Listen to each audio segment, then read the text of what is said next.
Thanks for watching. Today I'm going to show you how to segment citrus fruit. The first thing you're going to need is a cutting board that doesn't slide around. So putting a paper towel under there that's damp will definitely help with that situation. So the first thing you do is you're going to cut the top off of I'm using a grapefruit today. So you're going to cut the top off of the grapefruit. You want to see all the segments. And if you don't, then you just trim it so you do. That's going to be important.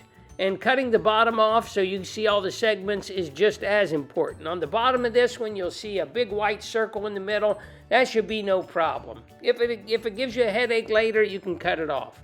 The first cut is the most important cut. All you want to see is fruit.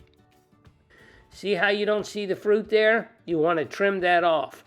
Because that fruit, the line where you've just cut, you're going to follow that line the whole way around the grapefruit.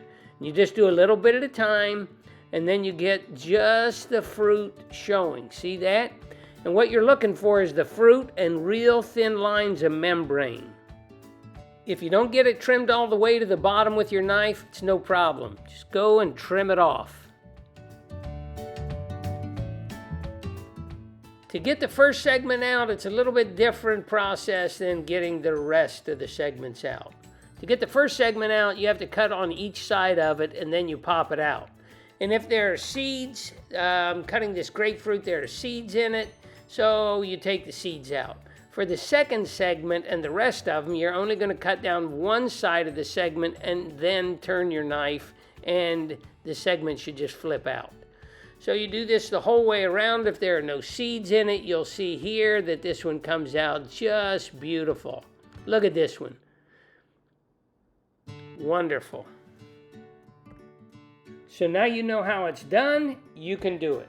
And you can do a bunch up ahead of time if you want. Just make sure that you store them in the refrigerator in an airtight container. Well, thanks everyone for watching. If you like this video and you'd like to see more of them, hit the like button. Share it, subscribe at chefnicky.com, and I'll update you when new recipes are coming out. Thanks for watching, have a great week, and enjoy.